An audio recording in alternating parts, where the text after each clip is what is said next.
Assalamualaikum warahmatullahi wabarakatuh. Shalom, Om Swastiastu, Namo Buddhaya, salam kebajikan bagi kita semua. Berjumpa lagi kita di podcast kali ini, yakni podcast dari UPT Pengembangan Kepribadian dan juga Pembinaan Keagamaan Universitas Brawijaya. Pada podcast kali ini, kita akan membawakan satu tema menarik, yakni terkait peran bahasa dalam politik dan diplomasi. Nah, kali ini saya tidak sendiri, kita kedatangan tamu istimewa, yakni Dr. Azhar Ibrahim. Oke, selamat datang Bapak di UPT PKPK Universitas Brawijaya. Terima kasih. Oke. Baik, sebelumnya saya perlu memperkenalkan dulu sekilas. Mungkin sobat Bineka di sini penasaran dengan Bapak Azhar Ibrahim. Nah, memang beliau ini adalah seorang dosen senior di Department of Malay Studies, National University of Singapore. Nah, beliau ini juga mengajar sastra Melayu dan Indonesia, betul ya Bapak ya? Nah, beberapa karya terbaru yang sudah pernah diterbitkan diantaranya adalah Emancipate Education, Historical Imagination and Cultural Response to Colonialism and Nationalism. Nah, kemudian fokus kajian beliau adalah di Religion and Society. Ya, gitu ya Bapak ya. Oke, bagaimana kabarnya Bapak? Alhamdulillah baik, terima kasih mengundang saya petang ini. Oke, kami juga sangat terima kasih atas kehadirannya Bapak kali ini, tentunya untuk membagikan ilmu kepada para pemirsa ya, para sobat Bineka di sini. Sudah berapa lama Bapak di Indonesia? Semenjak 2 hari yang lalu. Oh, 2 hari ya, sudah berkeliling kemana saja? Ya, saya sering ke Kota Malang hampir setiap tahun 1 kali atau 2 kali. Oh, 1 kali atau 2 kali. Ya, jadi sudah 15 tahun, setiap tahun kecuali waktu COVID. Oh iya, betul. Cukup berkesan ya Pak ya, Malang ya. Yap. Oke, Bapak berbicara terkait bahasa nih ya Bapak. Mengapa sih Bapak ini tertarik menggeluti bidang bahasa, terutama di dalam bidang sastra dan budaya? Nah, ini kan yang menjadi pertanyaan bagi para sobat Bineka nih kira-kira. Apa yang membuat sebenarnya Bapak saya terdorong? tertarik dengan persoalan bahasa itu karena saya dididik dalam ilmu kemasyarakatan. Persoalan bahasa itu terkait sangat dengan persoalan ideologi. Dalam bahasa itu syarat sekali persoalan-persoalan ideologi. Bagaimana bahasa digunakan bukan sekadar persoalan linguistik, bukan soal kebahasaan, tetapi di belakangnya itu muatan-muatan ideologi, mitos, angan-angan, cita-cita itu semuanya terkandung dalam bahasa. Jadi kalau kita menelusuri persoalan bahasa, sebenarnya kita juga menelusuri persoalan ideologi dalam masyarakat. Bahasa itu menjadi medan pertarungan idea. Ya, jadi bahasa itu bukan persoalan estetis saja, ya, persoalan identity saja. Saya tertarik di situ sebab kalau kita mau memahami tentang pergulutan dalam masyarakat, antara gerbang-gerbang yang bisa kita tempuhi adalah gerbang bahasa. Nah, itu pendapat saya. Oke, Bapak. Jadi di antara banyaknya peran bahasa di kehidupan kita, kira-kira jika ada pendapat bahwa bahasa adalah kekuasaan. Nah, menurut Bapak, apakah memang peran bahasa itu dalam lingkup politik memang seperti itu, Bapak? Kira-kira. Jadi kekuasaan itu bisa didefinisikan dulu ya. Pasti bahasa itu sebagian dari kekuasaan. Tetapi kekuasaan untuk apa dan untuk siapa ya, itu lebih harus tuntas untuk dibicarakan. Kalau kita sering bicara kekuasaan, kata kuasa, kita sering pandang sesuatu yang negatif, mau mendominasi. Ya, tapi kekuasaan juga boleh disalurkan kepada sesuatu yang lebih baik. Contohnya, kekuasaan intelek yang tinggi itu bisa menjadikan bahasa yang lebih emansipatif dan liberatif. Ya kan? Tetapi kalau ada kekuasaan yang ideologinya itu terselindung hanya untuk memprivilegekan kekuasaan hanya golongan tertentu, maka nanti bahasanya juga akan menjadi bahasa yang khas untuk memberikan keistimewaan ya, kepada kelompok tertentu dan bukan yang lain. Maknanya menafikan kelompok yang lain. Ya. Yang saya lihat seringkali itu adalah persoalan bahasa dan identity itu sangat kuat dengan persoalan kekuasaan. Ya, di satu sisi bahasa dan identity itu mengangkat kita sebagai orang yang punyai sesuatu perasaan gemilang tentang kebudayaan sendiri, tentang bangsa sendiri. Di satu sisi, kalau bahasa itu persoalan identitinya itu hanya mengatakan hanya kelompok saya saja yang boleh menggunakan bahasa ini. Hanya kelompok saya saja yang bahasanya harus diakui. Itu sangat bermasalah. Nah, itu kan bahasa dan kekuasaan kan tergantung dari posisi mana yang kita bicarakan. Oke, jadi bisa dikatakan bahwa seperti pisau bermata dua ya Pak ya? Nah, iya. Ya bisa Pasti. untuk dalam ranah positif, namun juga bisa memecah belah juga. Iya, iya. Nah, dalam hal ini tentunya kalau kita sekarang hidup di era digitalisasi ya Bapak ya, apakah bahasa ini bisa kita gunakan untuk membangun opini publik atau persepsi publik ya Pak? Ya, dalam pasti, hal ini. pasti. Tapi dunia digital itu kan ada banyak ragamnya kan. Betul. Ada yang lebih populer, ada yang lebih standar, ada yang lebih tinggi. Ya. Jadi kalau mau mengangkat opini publik itu memerlukan satu standar bahasa yang diterima pakai oleh ramai. Nah, contoh begini, kita ada street slang. Ya, satu sisi kita akur street slang itu oke aja kalau anak-anak muda pakai. Tapi waktu bicara dengan penguasa, boleh tak kita pakai street slang? Tak boleh kan? Jadi kita harus menggunakan bahasa yang standar sebagaimana yang dipakai oleh elit. Jadi dalam sisi di sini perlu ada variasi kemampuan untuk menggunakan bahasa yang berbagai-bagai.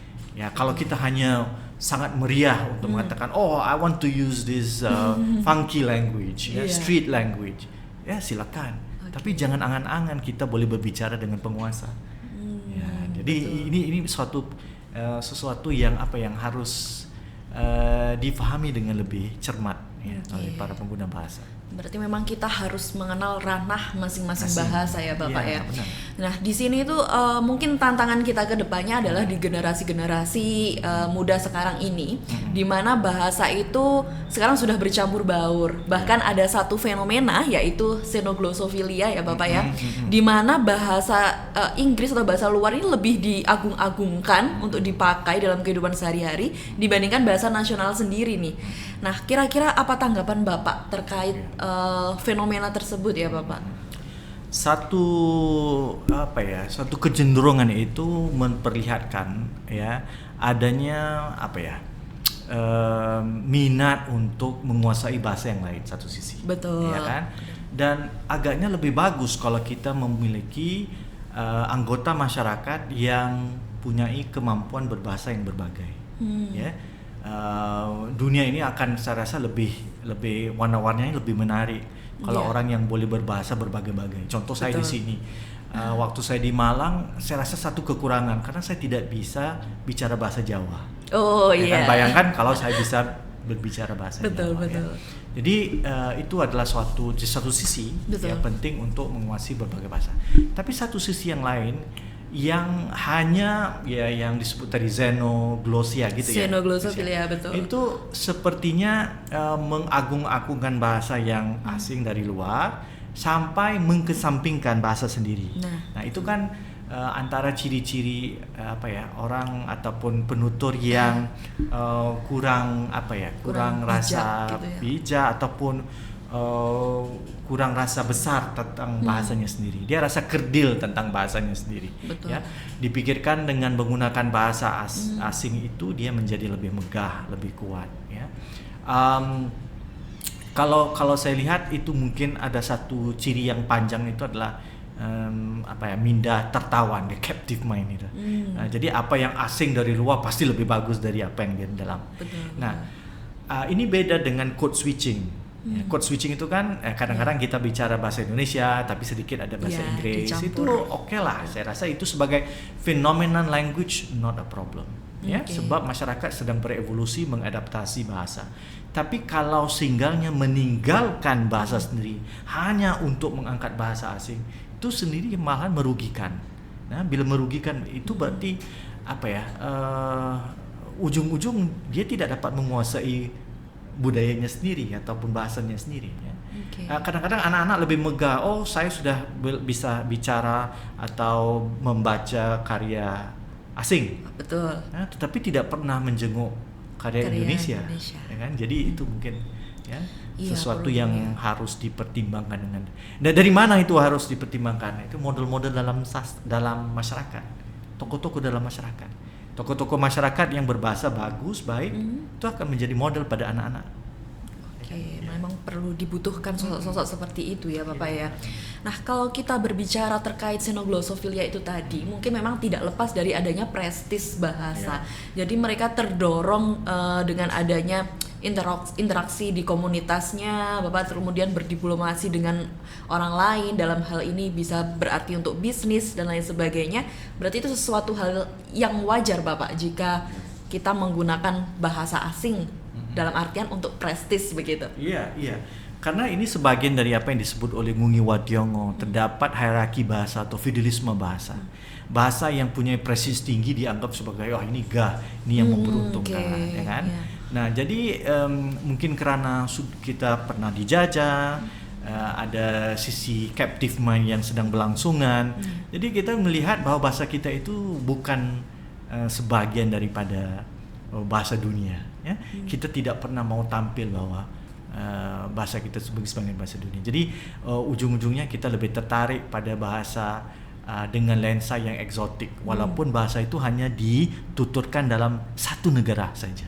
Sedangkan bahasa kita yang merentas dunia maritim Nusantara nih, ya. Jadi kalau kita lihatlah contoh bahasa Melayu, bahasa Indonesia itu Indonesia, Malaysia, Singapura, Brunei, Selatan Thailand, Selatan Filipina, ya kan, bayangkan. Tapi kita pikirkan karena mindset orang pulau ya, ya kita pikir bahasa kita ini bahasa orang-orang pulau aja, malah keempat atau keenam terbesar di dunia, betul, ya kan? Ya. Jadi prestisnya itu hilang karena iliterasi kebudayaan, ya, itu ya, Bapak, cetek keberaksaraan pada budaya. Nah dalam hal ini apakah ada relevansinya ya Pak dengan karya sastra mungkin ya? Karena karya sastra itu kan dari zaman ke zaman pasti punya karakteristik yang berbeda. Nah dari situ pula kan terbangun bahasa-bahasa yang kemudian terpublikasi ke masyarakat. Nah mungkin kalau kita lihat di era Balai Pustaka, kemudian Pujangga Lama, kemudian di era sekarang ini yang mungkin kita sudah banyak novel-novel dengan bahasa-bahasa yang baru seperti itu, apakah itu cukup mempengaruhi ya Pak karya sastra itu? Ya, satu sisi perkembangan sastra populer lah dengan bahasa populernya itu, saya sebagai orang yang terdidik dalam sosiologi, saya lihat itu tidak ada masalah. Ya, tidak ada masalah dalam pengertian oke aja lah kalau silakan ya, ada sastra yang berkembang. Nah, kita tidak harus jadi puritan kan, semuanya harus berbahasa satu ya, berbahasa sama. Betul. Tapi namun begitu persoalan tingkat bahasa yang tinggi itu yang harus dikekalkan, itu dalam bentuk formal ataupun dalam bentuk yang diberi contoh oleh saya sebut tadi ikon-ikon kebudayaan ya. Soalnya sekarang saya pikir bukan menjalarnya bahasa populer itu ya, tetapi bahasa yang terungkap dalam sastra itu benar-benar bermuatan pemikiran-pemikiran yang tangguh. Itu lebih penting. Kalau kita bayangkan Balai Pustaka dan Pujangga Baru dan seterusnya angkatan 45 dan seterusnya, itu muatan bahasanya itu terkandung nilai-nilai besar, pemikiran besar. Ya, maknanya bahasa itu bisa menampung gagasan besar. Dalam sastra kita. Jadi soal ini bukan persoalan bahasa itu sendiri, tapi muatan dalam bahasa itu. Jadi kita perlukan para sastrawan yang menguasai ilmu dunia, menguasai tentang apa yang berlaku di persekitarannya dan menumpahkan itu dalam bentuk karya-karya besar. Itu lebih penting saya rasa. Iya, jadi lebih luas lagi ya Pak perspektif kita terkait karya sastra, tidak hanya bahasa tapi juga pemikiran. Nah saya penasaran nih kira-kira Pak Dr. Azhar ini apakah punya sastrawan favorit di Indonesia nih? Atau mungkin rekomendasi? Pasti. Mungkin saya bagikan di peringkat kalau boleh saya sebut ya, klasik modern lah, abad ke-20, kemudian di pertengahan zaman revolusi, dan kemudian yang kontemporer ya. Kalau yang awal-awal itu ya, saya lihat Armin Pane itu sangat luar biasa. Dengan novel Belenggunya itu mencitrakan sebuah bahasa yang sangat kosmopolitan bagi saya ya. Jadi ceritanya sangat menarik dan bahasanya sangat mengalir. Itu modern klasik bagi saya. Kemudian kita melompat ke zaman revolusi ya. Tapi zaman Rasul kan zaman deras, pantas, Betul. cepat, ya orang lagi ada anxiety. Saya rasa di tangan Idrus, ya cerpenis Idrus itu luar biasa, ya termasuk nanti esai-esai beliau, ya. Dan kalau kita segandingkan itu dalam bentuk yang lebih besar, dan saya mau pilih 2 orang di sini, pastinya Pak Pram. Ya, Pramodia mempunyai, ya, walaupun betul. ya itu jadi di pertengahan itu ada 2 orang yang saya mau pilih. Nah, kalau yang hari ini, ya saya pikir yang kita kata contemporary yang saya itu Seno Gumira Ariyatma dan Oki Madasari. Yang satu perempuan dan satu laki-laki, dan saya lihat bahasanya itu sangat modern dalam sangat kontemporer yang membicarakan isu-isu hari ini dengan sangat tuntas, dengan sangat baik, dengan sangat kritis. Saya rasa itu yang kepuasan saya untuk belajar mendalami sastra Indonesia. Luar biasa, ya sangat menarik. Itu tadi adalah rekomendasi sastrawan dari Indonesia yang mungkin bisa jadi rujukan atau referensi bagi mahasiswa juga Bapak ya. Karena mungkin yang mahasiswa tahu kalau di era modern ya mungkin itu tadi Oki Madasari masih ya. Namun untuk Pramodia Anantatu dan lain sebagainya kadang mereka hanya tahu namanya saja. Tapi untuk membaca, nah ini literasi membacanya ini yang mungkin mereka masih belum semuanya, gitu ya Bapak ya. Oke, mungkin dari karya-karya itu yang masih relevan untuk kondisi saat ini, apakah semuanya masih relevan ya Pak ya? Ya pasti relevan, dan relevan itu selalu bersifat tematik ya.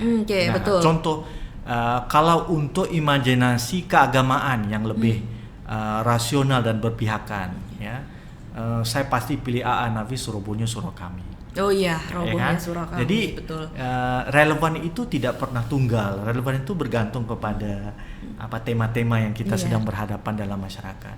Contoh satu lagi kalau boleh saya ingat, persoalan menjungkar balik makna nasionalisme, menjungkar balik makna kekuasaan dan elit. Betul. Pasti karya Mokhtar Lubis. Nah, ya kan? Tapi kalau misalnya itu kan prosa-prosa kan. Tapi sebenarnya kalau kita maukan ungkapan yang puitis tetapi tegas dan sangat substantif, Rendra lah.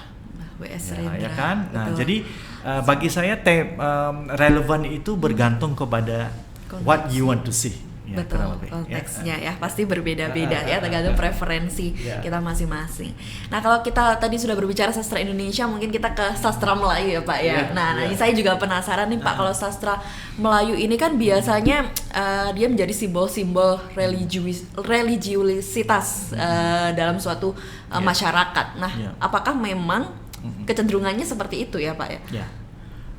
Tidak juga. Kalau sastra klasik itu sastra Melayu klasik lah dulu ya. Betul. Itu terbagi kepada 3 pancangan besar. Satu karya-karya keraton atau istana feudal sekali. Satu karya-karya kesufian tasawuf. Ada tasawuf yang populer, ada tasawuf yang tinggi seperti Wadatul Wujud. Kemudian ada satu lagi karya-karya yang bersifat humanistik. Di mana tema-tema kemanusiaan sangat kuat. Itu dalam ranah klasik.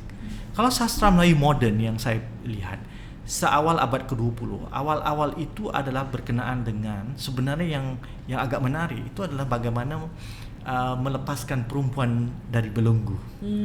Itu dari karya-karya Said Si Al-Hadi ya. Jadi sastra Melayu sebenarnya bermula di abad ke-20 itu bukan dengan muatan religius. Karena saya paham lah ya, selalu orang bilang kalau Melayu ini religius. Ya pasti religius. Cuman ia lebih banyak nuansanya ya. Jadi persoalan perempuan, pendidikan, perempuan pun harus memihak. Kemudian nanti tahun-tahun selepas perang karena ada gelombang pemikiran sosialistik gitu ya atau kiri, pemberdayaan rakyat itu sangat-sangat kental. Bagaimana boleh hidup ya bersama-sama dalam masyarakat majmuk itu sangat kuat diangkat oleh para penulis Melayu ya. Bagaimana membangun Melaya atau Singapura yang baru ya. Jadi sisi yang saya agak tertarik itu adalah sisi kemanusiaan dalam kebersamaan tanpa mengira ras, etnik dan sebagainya ya. Kemudian nanti gelombang rivalisme agama tahun 70-an 80-an, nah itulah rentak-rentak yang lebih islami tampil dan hari ini kita lihat semua cabang-cabang itu hadir dalam sastra Melayu. Jadi sastra Melayu itu tidak pernah tunggal sebagaimana ya. Cuman porsi religius itu berbeda dari satu aliran ke aliran yang lain. Oke. Jadi memang tidak hanya membahas tentang religiusitas saja gitu ya. Memang kan kita sebagai masyarakat awam kadang melihatnya wah ini adalah simbol dari agama yang sangat kental, nuansa yang sangat kental. Karena kalau saya lihat dari novel-novel yang mungkin masih terpengaruh oleh bahasa Melayu ya, novel bahasa Indonesia ya Pak ya. Seperti Robohnya Surokam itu tadi, kemudian Siti Nurbaya saat itu, wah itu kan sangat kental nuansa adatnya ya, kemudian ya bagaimana pakem-pakem yang ada di situ dan lain sebagainya gitu. Nah kira-kira Pak, apakah karya sastra ini memang bisa kita lihat sebagai realitas di setiap zaman sehingga kita bisa katakan sebagai ya wajah alat untuk berdiplomasi juga untuk negara lain atau bagaimana ya Pak ya? Saya sangat setuju ya dengan ungkapan bahwa sastra itu cerminan realitas. Betul. Tapi sastra juga adalah suatu ungkapan manusia untuk merubah realitas. Ya, kalau sekadar mencerminkan itu sebenarnya ketukangan yang bagus lah. Ya. Seniman atau sastrawan itu bisa mengungkapkan apa yang terjadi dalam masyarakat. Itu luar biasa, sudah bagus. Tapi bagaimana kalau punya sastrawan atau seniman yang mampu menghasilkan karya dan karya itu mengundang, mengajak kita bahwa sesuatu yang lebih baik boleh dibangunkan. Kan? Jadi bukan saja cerminan tapi pantulan supaya lebih baik harus berlaku. Oke. Kemudian dalam berkenaan dengan sastra sebagai diplomasi, pastilah ya, diplomasi dalam pengertian sastra itu mewakili ya, sesuatu kelompok, merasa bangga akan kelompoknya. Pasti orang-orang Indonesia bangga dengan korpus sastranya ya, diekspor, diterjemah ya kan, diwacanakan ya. Begitu juga dengan sastra Melayu ya. Jadi tapi persoalan diplomasi itu sebenarnya untuk kita saling mengenali. Nah, tapi sayangnya waktu kita mengangkat diplomasi itu tempelan pada identitas kenegerian atau kenegaraan atau kesukuan itu sangat lebih menonjol, sehingga kan kita tidak melihat ada benang besar di situ, yaitu kemanusiaan bersama. Ya, sebab penulis besar itu dia bukan menulis untuk sisi yang parokial, dia menulis sisi yang lebih besar, ya, kemanusiaan yang lebih universal itu yang harus. Saya rasa sastra harus mengangkat message universal itu as a diplomatic mission. Contoh, kita melawan peperangan, kita melawan kemiskinan, ya, kita melawan penindasan, ya, kita melawan otoritarisme. Saya rasa itu message diplomasi yang sangat beradab. Nah, mungkin untuk tantangan ke depan ya Pak, kita berbicara terkait tantangan ke depan kita kali ini terkait bahasa. Nah, kira-kira apa tantangan terbesar dalam menjaga kekayaan budaya kita, ya, kekayaan sastra kita, dan juga keaslian dari bahasa kita? Nah, kira-kira di zaman ini apa ya Pak tantangan terbesar kita? Yang persoalan keaslian itu, ya, itu mungkin harus, maaf kalau saya koreksi sedikit. Betul. Ya. Jadi kalau kita maukan keaslian sebagaimana yang kita imajinasikan di zaman Kesultanan Melaka, Kesultanan Majapahit, itu mungkin tidak mungkin. Ya, baik. Tidak ada terlalu dinamis Pak bahasa ini. Kan, bahasa dinamis kan. Ya. Tapi yang kita mau memelihara bagaimana bahasa itu boleh dijaga dan sebagainya, itu memerlukan satu sisi yang agak formal, ya, pendidikan yang baik. Pendidikan yang baik itu memberikan premium besar kepada bahasa dan pemikiran. Di situ akan dengan sendiri menjaga ranah bahasa. Di satu sisi saya pikir adalah ranah sfera publik. Nah, sfera publik ini adalah ranah di mana non governmental. Kalau sekolah kan masih lagi state lah ya. Betul. Tapi kalau ruang publik itu adalah kerja-kerja aktivis, kerja-kerja NGO, LSM, ya kan? Orang-orang yang terlibat dalam cultural negotiation itu, ya? Dan bahasa itu ya diperlukan, bahasa itu boleh dibangunkan, ya. Kemudian yang satu lagi adalah ranah yang saya lihat agak menarik, itu ranah keagamaan. Nah, ranah keagamaan itu sebenarnya adalah sesuatu yang sangat kita agak ini ya, kita terasa keagamaan itu terpisah dengan agama, ya, kebahasaan. Orang dalam ranah keagamaan sangat memerlukan bahasa, entah ya Islam, entah ya Kristen, entah ya Buddhisme, ya kan? Ya, jadi ranah itu memelihara bahasanya sendiri, agak menarik di sini. Sedangkan kita sering pikirkan bahasa itu pada seni dan kebudayaan kan, penting, tapi ya ranah keagamaan. Nah, soal yang tadi saudari sebut tentang tantangan, tantangan yang besar ini saya bagikan kepada 3. Ya. Satu, tantangan ideologikal. Ya, kita berdepan dengan sebenarnya pasar lah. Ya, dalam pasar itu yang tadi saya sebut ada hierarchy of language. Ya. Jadi kalau bahasa itu tidak dalam lingkungan kapitalisme, dia mempunyai status yang rendah. Itu tantangan satu. Ya. Kedua, tantangannya adalah kepimpinan, elite. Ya. Nah, kalau elit itu tidak ada selera intelektual yang tinggi, tak ada kepedulian tentang persoalan bahasa, tidak ada visi cita bahasa yang luas, itu akan memberikan impak kepada pembangunan bahasa.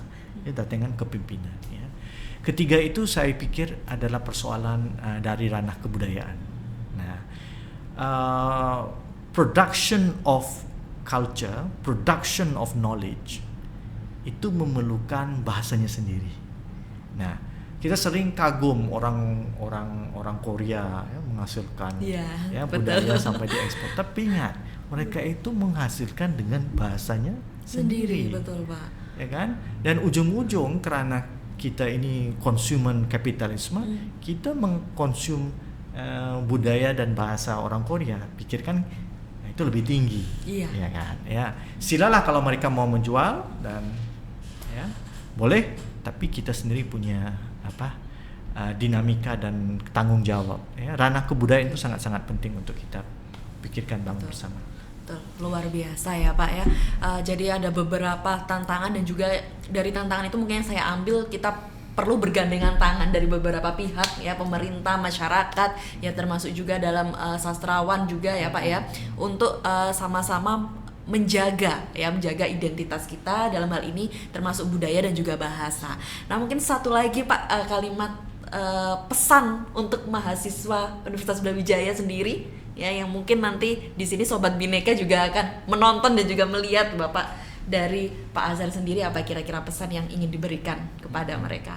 Ya, mungkin ada satu ungkapan ya yang sangat populer di tempat kami, yang dari bila saya telusuri itu sebenarnya datang dari puisi lama ya, yang saya pikir ditulis oleh Muhammad Yamin. Betul. Ya. Kemudian diungkap balik oleh Pendeta Za'bah, seorang pemikir Melayu, yang memberi ungkapan begini, dalam bahasa sambungan jiwa, tiada bahasa bangsa pun hilang. Oke, luar biasa sekali ya, sangat menarik sebenarnya pembahasan kita kali ini ya Pak. Namun sayang sekali karena keterbatasan waktu, akhirnya kita sudah sampai di penghujung podcast. Ya Sobat Bhinneka ya, sebelumnya saya ucapkan terima kasih kepada Dr. Azhar Ibrahim ya atas kehadirannya dan juga memberikan ilmu-ilmu yang menarik, yang luar biasa, yang tentunya bermakna bagi kita semua.